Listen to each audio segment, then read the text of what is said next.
Welcome students, Eklavya IAS academy के इस video lecture में आपका एक बार फिर से स्वागत है।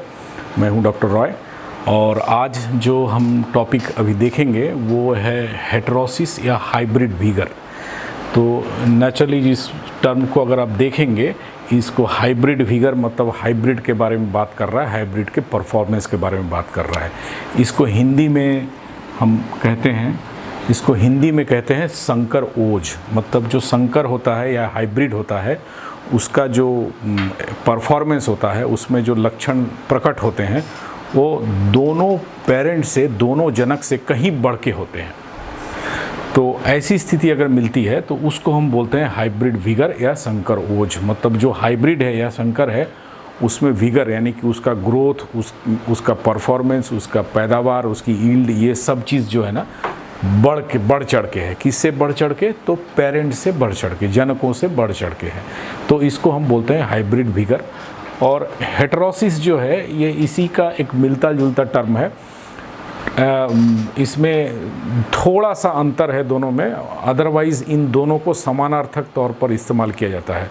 मतलब हेटेरोसिस कहें या हाइब्रिड वीगर कहें, दोनों से एक ही चीज़ समझाने का प्रयास किया जाता है, एक ही चीज़ बताया जाता है। यह है कि संकर ओज, हेटेरोसिस को भी संकर ओज ही बोला जाता है। पर इसमें टेक्निकली अगर हम देखेंगे तो थोड़ा सा डिफरेंस है, उसको जब हम आगे स्लाइड्स देखेंगे तो उसको देखेंगे। तो आइए देखते हैं कि ये संकर ओज या हाइब्रिड वीगर क्या होता है और क्यों होता है। तो इस शब्द को, हेटेरोसिस शब्द को शल नामक एक वैज्ञानिक ने दिया था 1914 में। तो इसका जो डिफिनीशन है या इसकी जो परिभाषा है, जो डिफाइन करते हैं, वो बोलते हैं superiority of F1 hybrid. Superiority मतलब जो F1 हाइब्रिड है या जो संकर है वो सुपीरियर है, वो ज़्यादा बेहतर है। किससे बेहतर है? Over both the parents. मतलब बोथ पेरेंट्स, दोनों जनक जो है, दोनों से वो F1 हाइब्रिड जो है वो सुपीरियर है। किस संदर्भ में सुपीरियर है? इन टर्म्स ऑफ यील्ड और सम अदर कैरेक्टर्स। या तो उसकी यील्ड यानी कि जो F1 हाइब्रिड है उसकी पैदावार दोनों जनकों से बढ़ के होगी, या कोई दूसरे लक्षण होंगे जिससे इसकी जो परफॉर्मेंस होगी ये उससे बढ़ के होगी दोनों जनकों से। फॉर एग्ज़ाम्पल, मान लीजिए दोनों जनक जो है, जो P1 और P2 दो पेरेंट लिए हैं जिनसे हम हाइब्रिड बना रहे हैं, पेरेंट 1 और पेरेंट 2, इसकी अगर मान लीजिए 40 क्विंटल पैदावार है, इसकी 42 क्विंटल पैदावार है, तो जो F1 बना रहे हैं उसमें हो सकता है 45 क्विंटल पैदावार आ जाए, 45 क्विंटल पर हेक्टेयर का उपज आ जाए। तो ऐसा स्थिति जो है ये देख रहे हैं कि इससे भी बेहतर है और इससे भी बेहतर है। तो ऐसी घटना अगर होती है तो उसको हम बोलते हैं हेटेरोसिस या संकर ओज। तो ये यील्ड के मामले में होता है, नॉर्मली पैदावार के मामले में, या किसी दूसरे लक्षण में भी हो सकता है। फॉर एग्ज़ाम्पल, मान लीजिए नंबर ऑफ सीड्स पर प्लांट, नंबर ऑफ पॉड्स पर प्लांट, मतलब एक पौधे में कितनी फली लग रही है, हर एक फली में कितने बीज लग रहे हैं, कितनी शाखाएं उसमें निकल रही है। नॉर्मल अगर उस पौधे में हम देखते हैं कि वो फसल में 10-12 शाखाएं निकलती है तो पता चला 20 शाखाएं निकल रही है। तो ऐसा अगर हो रहा है तो देखेंगे कि ये उसको हम संकर ओज बोलते हैं। तो सिंपल शब्दों में अगर हम कहें तो हेटेरोसिस या संकर ओज का मतलब ये है कि जो संकर है या F1 हाइब्रिड है वो दोनों जनकों से सुपीरियर है, दोनों जनकों से बेहतर है। नॉर्मली क्रॉप प्लांट है, फसल है, तो हम पैदावार का ही बात करते हैं या उससे रिलेटेड और कुछ लक्षण से संबंधित होगी। तो ये है इसका डेफिनीशन या परिभाषा। हेटेरोसिस या हाइब्रिड वीगर जो है ये सिनोनिमस, जो ये दो टर्म है, ये दोनों हेटेरोसिस या हाइब्रिड वीगर है, ये दोनों सिनोनिमस है हेटेरोसिस के लिए। मतलब समानार्थक शब्द के तौर पर इस्तेमाल होता है। अगर हम हेटेरोसिस बोले या हाइब्रिड वीगर बोले, दोनों का मतलब एक ही लिया जाता है, दोनों एक ही टर्म के लिए यूज़ हो जाता है। अब हेटेरोसिस या जो हाइब्रिड वीगर है, ये हेटेरोसिस जो है ये दो तरह का हो सकता है, एक है पॉजिटिव और एक है नेगेटिव। तो पॉजिटिव हेटेरोसिस जैसा हम यहाँ देख रहे थे 40 और 42 और 45 दोनों से ज़्यादा हो गया। नेगेटिव कैसा होगा? नेगेटिव ऐसा होगा जैसे मान लीजिए ये 40 है, ये 42 है इसका पैदावार, और जो F1 है ये 38 हो गया, तो ये तो पैदावार घट गया। तो ऐसा अगर हेटेरोसिस मिलता है तो कोई काम का तो नहीं है, क्योंकि दोनों पेरेंट से वो कम हो गया है। लेकिन कुछ लक्षण ऐसे हैं जहाँ वो दोनों पेरेंट से अगर कम भी हो जाए तो वो फ़ायदेमंद होगा। वो लक्षण कैसा हो सकता है? मान लीजिए कि एक जनक हमारे पास है P1, दूसरा जनक है P2। ये जो है ना 130 दिन में पक के तैयार होता है और ये 125 दिन में पक के तैयार होता है। जब हम दोनों का क्रॉस बनाते हैं तो पता चला कि जो क्रॉस है वो 110 दिन में पक के तैयार हो रहा है। तो यहाँ तो दोनों से घट रहा है, नेगेटिव है, लेकिन ऐसा नेगेटिव जो है जो कि यूज़फुल है, इम्पॉर्टेंट है, जो अर्ली मैच्योरिंग हो गया है, क्योंकि ये 130 दिन में हो रहा था, 125 में था, 110 दिन में ही पक के तैयार हो जाएगा। तो ऐसा हेटेरोसिस अगर है, नेगेटिव हेटेरोसिस, तो वो यूज़फुल है। सिमिलरली आपको ये डेज टू फ्लावरिंग में भी हो सकता है, मतलब कितने दिन में उसमें फूल आते हैं, फ्लावरिंग होती है। तो अगर ये दोनों पेरेंट में 40 दिन में, 45 दिन में आते हैं, इसमें 25 दिन में ही आ रहे हैं या 30 दिन में ही आ रहे हैं, तो उस केस में भी नेगेटिव हेटेरोसिस जो है वो इम्पॉर्टेंट है। हाँ, तो ये दो तरह का हेटेरोसिस इसलिए हमने देखा कि एक पॉजिटिव होता है, एक नेगेटिव होता है। अब इस हेटेरोसिस का जो है ना, ये हेटेरोसिस या संकर ओज, यानी कि जो संकर है उसका दोनों पेरेंट्स से परफॉर्मेंस अच्छा हो रहा है या किसी और से भी अच्छा हो रहा है, इसके आधार पर उसको कई वर्गों में बांटा गया है। अब हम उसको देखेंगे। तो एक होता है एवरेज हेटेरोसिस, यानी कि औसत संकर ओज। ये क्या बोलता है कि F1 जो है या संकर है वो सुपीरियर तो है, बट कैसा सुपीरियर है? Estimated over the average of two parents और मिड पेरेंट। मतलब जैसे मान लीजिए एक पेरेंट है और दूसरा पेरेंट है, इससे जो पैदावार आ रहा है वो 40 क्विंटल है, इससे जो पैदावार आ रहा है वो 42 क्विंटल है। तो दोनों का अगर हम औसत देखेंगे तो 40 प्लस 42 बटे में 2, मतलब हो गया 40, 40, 80 और 2 82 बटे में 2, तो ये हो गया 41। तो अगर 41 से ज़्यादा आ रहा है मिड पेरेंट, ये बीच का वैल्यू हो गया, ये दोनों के बीच का जो है 40 और 42 के बीच का जो औसत है वो हो गया 41। तो अगर F1 जो है वो 41 से ज़्यादा शो कर रहा है तो उसको हम बोलेंगे एवरेज हेटेरोसिस या औसत मिड पेरेंटल वैल्यू। मतलब वो औसत से ज़्यादा होगा लेकिन इससे वो कम रहेगा हमेशा। फॉर एग्ज़ाम्पल मान लीजिए जो F1 है, F1 का आ गया 41.5, तो 41.5 मतलब ये औसत से तो ज़्यादा हो गया, लेकिन जो बेटर पेरेंट है, जो ज़्यादा पैदावार देने वाला है, उससे वो कम हो गया। तो अगर औसत से ज़्यादा उसकी पैदावार हो रही है तो उसको हम एवरेज हेटेरोसिस या औसत हेटेरोसिस बोलेंगे।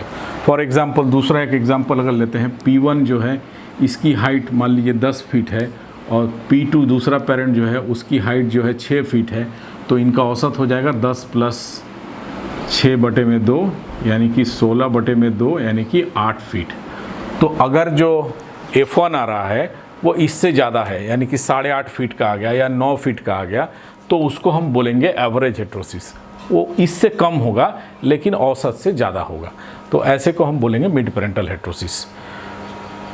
दूसरा एक टर्म यूज़ होता है हेटेरोबेल्टियोसिस। हेटेरोबेल्टियोसिस हम तब बोलते हैं जब जो संकर है वो बेटर या सुपीरियर पेरेंट से अच्छा है। मतलब जो बेटर पेरेंट है, दोनों में से बेहतर कौन सा है?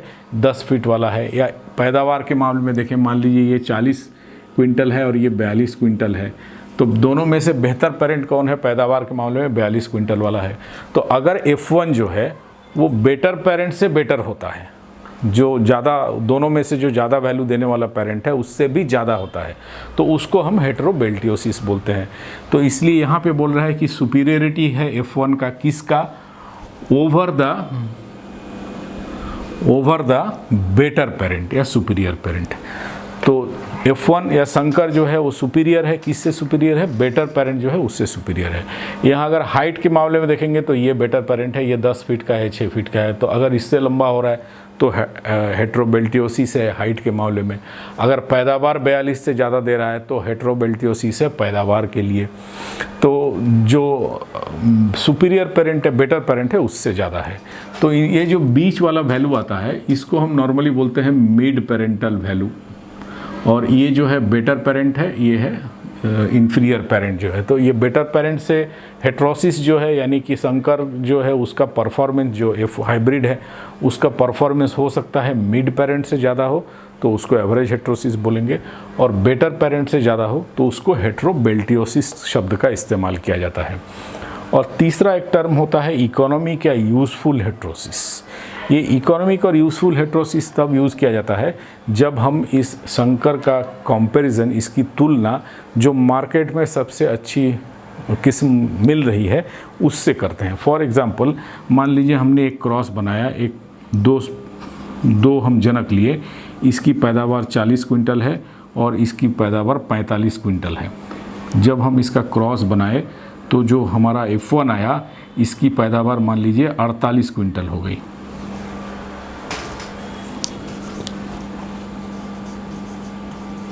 इसकी पैदावार 48 क्विंटल हो गई। तो अब ये जो संकर है ये दोनों से अच्छा है, दोनों में पैदावार के मामले में बेहतर जनक ये है, उससे भी ये अच्छा है, मतलब हेट्रोबेल्टियोसिस शो कर रहा है, इससे भी अच्छा है। लेकिन मार्केट में एक इसी फसल की एक दूसरी किस्म उपलब्ध है जिसका पैदावार जो है 50 क्विंटल है। तो अगर मार्केट में कोई ऐसा अवेलेबल है ऑलरेडी, तो ये जो हम संकर बनाए हैं जिसकी पैदावार इन दोनों से तो बेहतर हो रही है, बेटर पेरेंट जो है उससे भी बेहतर हो रही है, लेकिन मार्केट में एक ऑलरेडी इतना पैदावार वाला अवेलेबल है, तो फिर इसका कोई मतलब नहीं है, कोई फ़ायदा नहीं है, क्योंकि मार्केट में एक ऐसा अवेलेबल ऑलरेडी है। तो इससे भी अगर ये बढ़ के होता है, मान लीजिए इसका पैदावार 48 के जगह पर 52 क्विंटल पर हेक्टर आ गया, ऐसा अगर होता है कि जो संकर हम बना रहे हैं उसका जो परफॉर्मेंस है वो मार्केट में जो बेस्ट है उससे भी अच्छा है, तो हम उसको बोलेंगे इकोनॉमिक या यूज़फुल हेट्रोसिस, क्योंकि यही जो है इकोनॉमिकली, कमर्शियली, आर्थिक दृष्टिकोण से तभी ये फ़ायदेमंद होगा जो मार्केट में सबसे अच्छा है उससे भी अच्छा अगर होता है। अदरवाइज़ अगर मार्केट में अच्छा है उससे अच्छा वो नहीं होता है, ठीक है दोनों पेरेंट से ज़्यादा हो गया, ये 40 और 45 था दोनों, ये 48 या 47 या 49 कुछ हो गया, लेकिन इससे तो अच्छा नहीं हुआ। अगर 50 भी हुआ तो भी इसके बराबर ही हुआ। तो जो ऑलरेडी अवेलेबल है तो हम उसी का इस्तेमाल करेंगे, इसका क्यों करेंगे। तो ये अगर मार्केट में जो अवेलेबल है उससे भी अगर अच्छा बनता है तो हम उसको बोलेंगे इकोनॉमिक या यूज़फुल हेट्रोसिस। तो इसमें जो सुपीरियरिटी है या बेहतर परफॉर्मेंस है उसको कंपेयर किया जाता है, तुलना किया जाता है बेस्ट कमर्शियल वैरायटी के साथ में, जो मार्केट में सबसे अच्छी किस्म उस फसल की उपलब्ध है पैदावार के मामले में, उससे हम तुलना करते हैं। और अगर संकर जो बन रहा है, हाइब्रिड बन रहा है, उसका परफॉर्मेंस उससे भी अच्छा होता है तो उसको हम बोलते हैं इकोनॉमिक या यूज़फुल हेट्रोसिस। तो ये 3 तरह का हेट्रोसिस या हाइब्रिड विगर नॉर्मली बताया जाता है। एक है एवरेज, जब संकर जो है दोनों जनकों के औसत से बेहतर है। दूसरा हेट्रोबेल्टियोसिस, जब जनक जो है दोनों में जो अच्छा पेरेंट है उससे भी अच्छा है तो उसको हम हेट्रोबेल्टियोसिस बोलते हैं। और तीसरा इकोनॉमिक या यूज़फुल हेट्रोसिस, जब जनक दोनों जनकों से मिला के जो संकर बनाया गया है वो संकर मार्केट में जो बेस्ट अवेलेबल है उससे भी अच्छा है, तो उसको हम हेट्रोबेल्टियोसिस बोलते हैं। तो इनका जो, जैसा कि हम देख रहे हैं कि यहाँ वैल्यू से कंपेयर किया जाता है, मतलब जो पेरेंट का वैल्यू है, जनकों का वैल्यू है, या मार्केट में जो मिल रहा है उसका वैल्यू है, उससे डाटा से कंपेयर, संख्या से इसकी तुलना की जा रही है। उसकी पैदावार 40 क्विंटल, इसकी 45 क्विंटल, संख्या से तुलना की जाती है। तो इसलिए हेट्रोसिस को जो है इसको हमेशा परसेंटेज में व्यक्त किया जाता है। तो इसका हेट्रोसिस को हमेशा परसेंट में व्यक्त किया जाता है। तो परसेंट में जब व्यक्त किया जाता है तो इसको नॉर्मली एक फार्मूला से इसको निकाला जाता है। फॉर एग्जांपल मैं जैसे एवरेज हेट्रोसिस निकालेंगे तो मिड पेरेंट से हम देखते हैं कि बेहतर है कि नहीं, यानी कि दोनों के औसत से अच्छा है कि नहीं। तो जो संकर है वो मिड पेरेंट से कितना अच्छा है, तो संकर जो है मिड पेरेंट से कितना बढ़ के है, बटे में मिड पेरेंट गुने 100। तो नॉर्मली ये फार्मूला से इसका कैलकुलेशन किया जाता है। जब हम बेटर पेरेंट से देखेंगे हेट्रोबेल्टियोसिस, तो यहाँ पे मिड पेरेंट के जगह पे बेटर पेरेंट आ जाएगा। और अगर हम इकोनॉमिक हेट्रोसिस देखेंगे तो मार्केट में जो वैरायटी अवेलेबल है यानी कि कमर्शियल वैरायटी, जो कमर्शियल वैरायटी अवेलेबल है कमर्शियल वैरायटी को हम ले लेंगे, या चेक वैरायटी बोलते हैं उसको ले लेंगे। तो यही रहेगा। यहाँ पर हम किससे तुलना कर रहे हैं उसको यहाँ पे बिठाते हैं। अगर हम एवरेज से तुलना कर रहे हैं तो यहाँ एवरेज बिठाएंगे, अगर हम बेटर पेरेंट से कर रहे हैं तो बेटर पेरेंट का वैल्यू बिठाएंगे। फॉर एग्जांपल अगर ये हम देख रहे हैं तो यहाँ पर एवरेज से अगर तुलना कर रहे हैं तो यहाँ पर हम 8 बिठाएंगे, और इसका जो वैल्यू आया, जो शंकर है उसका जो वैल्यू शंकर का मान लीजिए 9 आया, तो ऐसा 9 फीट, इसका 9 फीट हाइट आया और दोनों का एवरेज जो है वो 8 फीट है। तो 9 फीट माइनस 8/8 गुने 100 ऐसा करके इसका कैलकुलेशन करते हैं। तो ये है 3 तरह का हेट्रोसिस। अब यहाँ पर एक चीज़ आप ध्यान रखेंगे कि हेट्रोसिस जो है ये दोनों पेरेंट से, दोनों जनकों से ज़्यादा है, औसत दोनों जनकों के औसत से ज़्यादा हो रहा है, या मार्केट में जो बेस्ट अवेलेबल है उससे ज़्यादा हो रहा है। हमेशा ज़्यादा ही हो रहा है ऐसा नहीं होगा।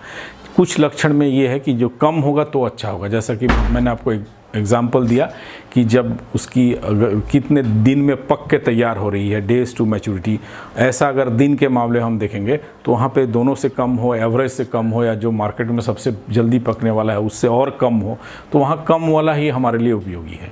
तो ये ज़्यादा होगा या कम होगा ये निर्भर करेगा हम किस तरह के लक्षण को देख रहे हैं। तो नॉर्मली हम ज़्यादा को ही अच्छा मानते हैं क्योंकि पैदावार ज़्यादा होगा तो अच्छा होगा, हाइट में ज़्यादा होगा तो अच्छा होगा। लेकिन अगर हमें बौनी किस्म चाहिए तो वहाँ पर हाइट कम होगा तो वो अच्छा होगा।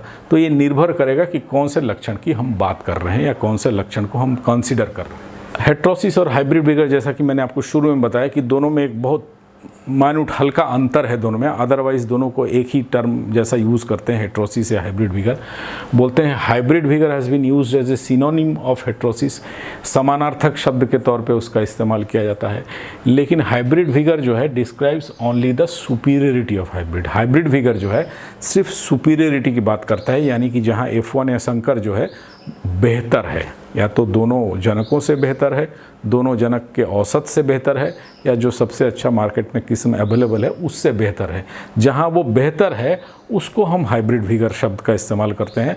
लेकिन जहाँ वो कम है, जैसे कि डेज टू फ्लावरिंग में वो माइनस में आ गया और कम में आ गया, वहाँ पर हम उसको हाइब्रिड विगर को शब्द को इस्तेमाल नहीं करते हैं, वहाँ पे हम हेट्रोसिस शब्द का इस्तेमाल करते हैं।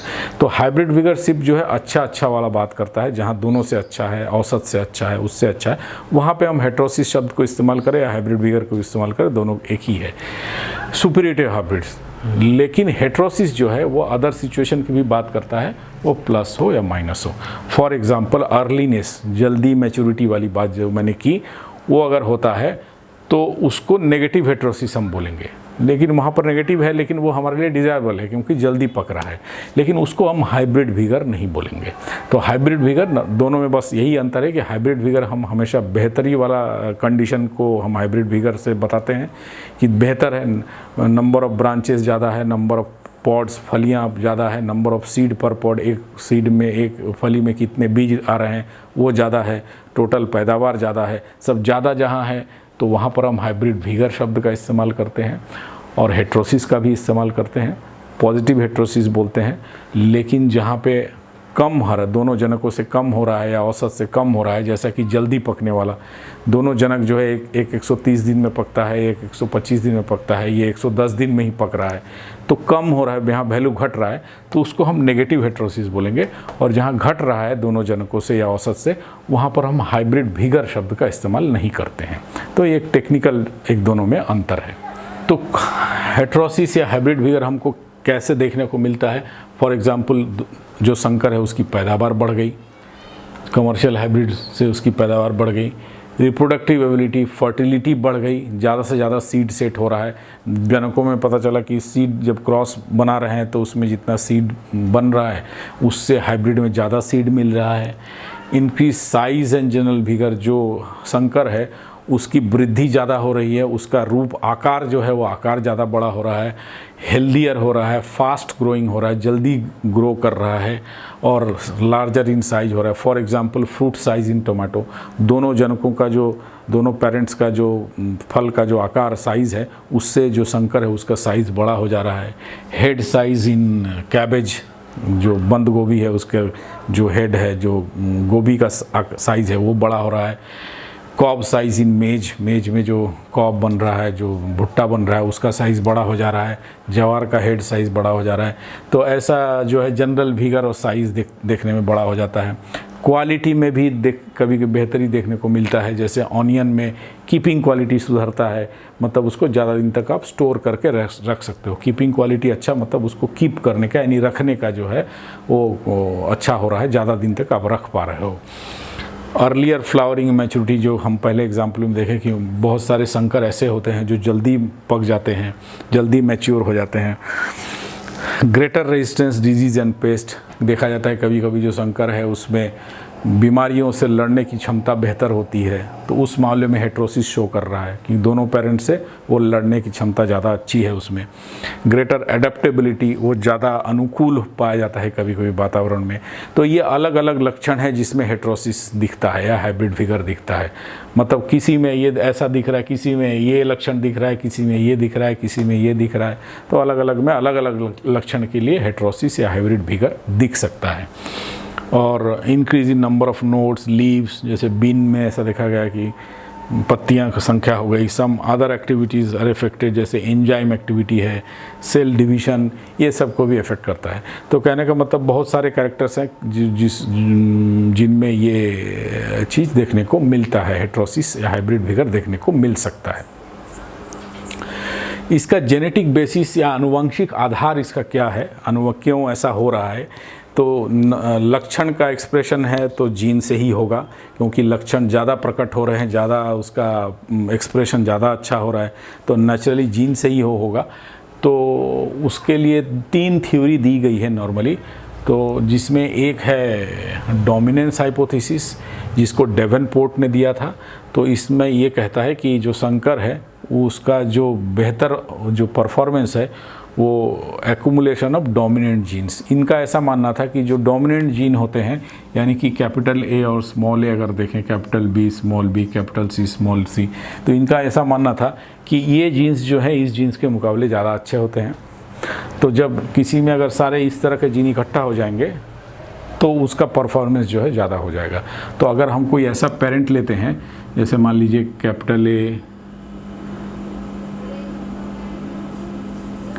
ए स्मॉल ए, या इस तरह का लेते हैं capital A capital A capital B small c और small a small b capital C, इस तरह का अगर है, इसका जब हम क्रॉस बनाएंगे तो यहाँ पर जो हमको गैमेट मिलेगा वो ये मिलेगा और यहाँ से मिलेगा ये और ये। तो जब इसका क्रॉस F1 जो बनेगा, ए और ए यहाँ से आएगा, ये बी और बी यहाँ से आएगा, और ये सी यहाँ से आएगा। तो इसमें क्या हो गया कि तीनों के डोमिनेंट जीन एक साथ आ गए। यहाँ पे ए और बी के लिए डोमिनेंट जीन था और यहाँ पे सिर्फ कैपिटल सी के लिए डोमिनेंट जीन था। अब जब हम क्रॉस बनाए तो तीनों डोमिनेंट एक साथ आ गए। तो तीनों डोमिनेंट जब एक साथ आ गए तो इसके हिसाब से बोलता है जहाँ डोमिनेंट जीन या प्रभावी जीन एक साथ इकट्ठे होंगे उसका परफॉर्मेंस बेहतर होगा। तो इसका परफॉर्मेंस बेहतर है। तो ये डोमिनेंस हाइपोथेसिस जो है डेवेनपोर्ट का दिया हुआ है, उसमें ये बोलता है।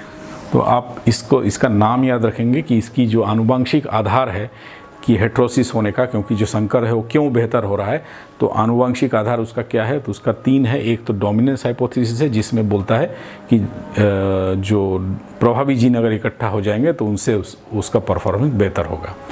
जो दूसरा हाइपोथेसिस है, दूसरा है ओवर डोमिनेंस हाइपोथेसिस। ये ओवर डोमिनेंस को ईस्ट एंड शल ने दिया था।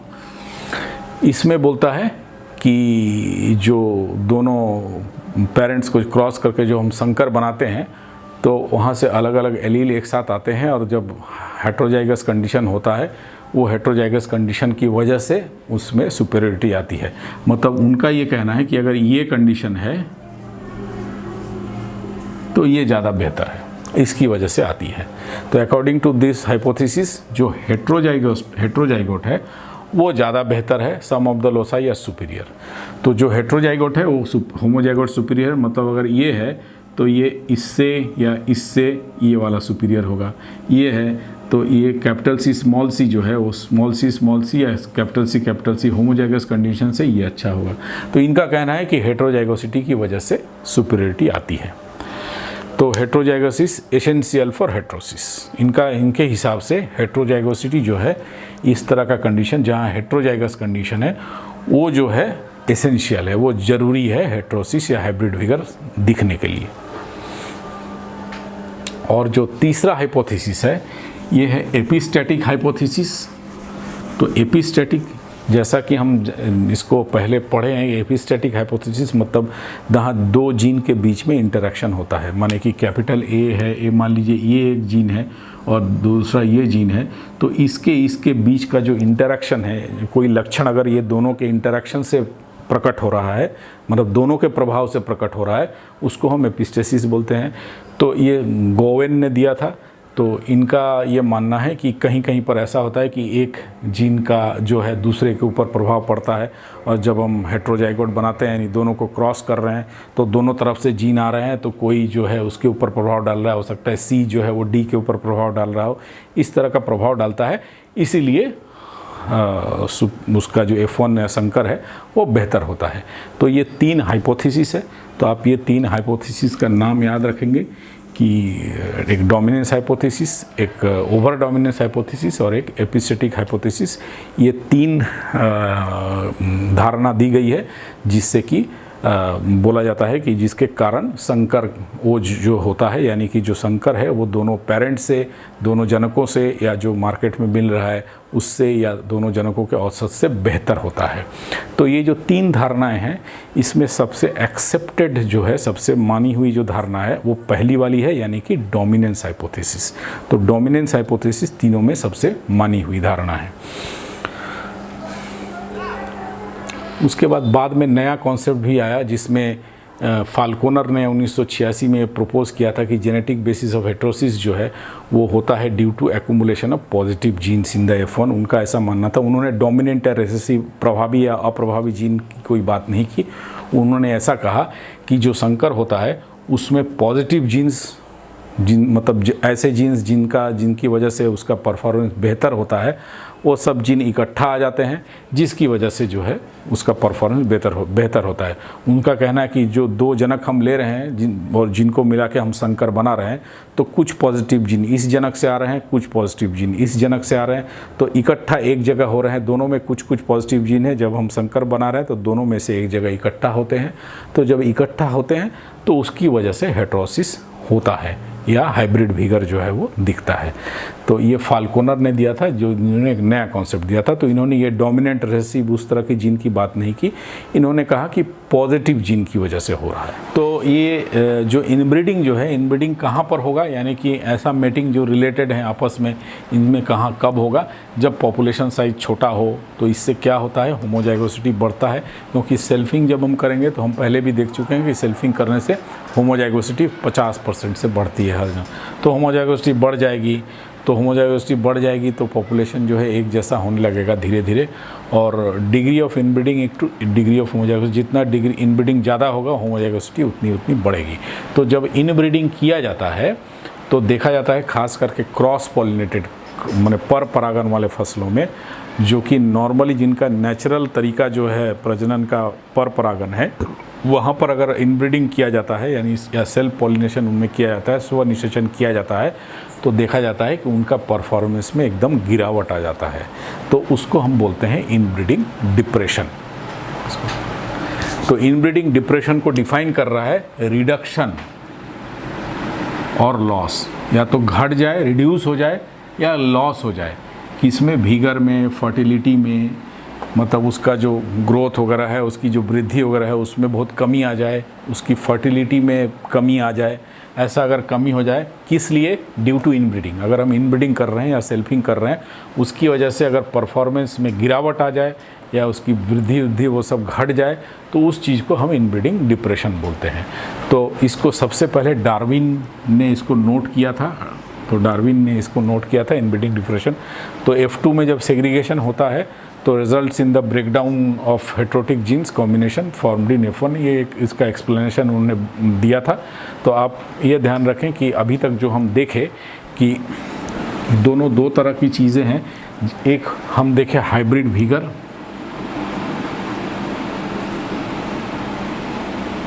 जिसको हम हेट्रोसिस भी बोलते हैं,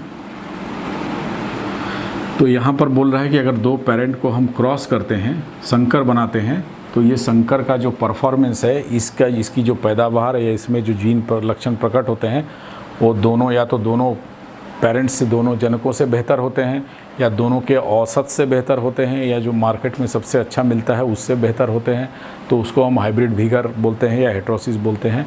लेकिन यहाँ पर क्या है, और यहाँ पर हम क्रॉस बना रहे हैं, और इनब्रीडिंग डिप्रेशन में ठीक इसका उल्टा है। यहाँ पे हम क्रॉस बना रहे हैं, इनब्रीडिंग डिप्रेशन में बोलता है कि अगर हम सेल्फिंग कर रहे हैं, इसका अगर हम सेल्फिंग करेंगे तो जो अगली पीढ़ी हमको मिलेगी, ये जो साइन या सिंबल जो है वो सेल्फिंग का है। ऐसा अगर क्रॉस बना के उसको वृत्त से, सर्कल से घेर दिया जाए तो उसको सेल्फिंग का सिंबल है ये। तो जब इसको अगर हम सेल्फिंग करेंगे या इसको सेल्फिंग करेंगे, तो स्वनिषेचन करेंगे, तो देखा जाता है कि ये उसका परफॉर्मेंस, उसकी वृद्धि, वो सब जो है, उसकी फर्टिलिटी, ये सब घट जाती है। तो जो घट जाती है उसको हम बोलते हैं इनब्रीडिंग डिप्रेशन। और ऐसा सिर्फ पर परागन वाले फसलों में देखने को मिलता है। स्वपरागन, जिनका कि नेचुरल तरीका, जिनका कि प्राकृतिक जो तरीका है प्रजनन का, वो स्वनिषेचन ही है, तो उसमें इस तरह का चीज़ देखने को नहीं मिलता है। ये सिर्फ मिलेगा आपको पर परागन वाली फसलों में, जिनका प्राकृतिक तरीका प्रजनन का जो है वो पर परागन से है। और इसको दिया था, ये इनब्रीडिंग डिप्रेशन को डार्विन ने सबसे पहले इसके बारे में बताया था।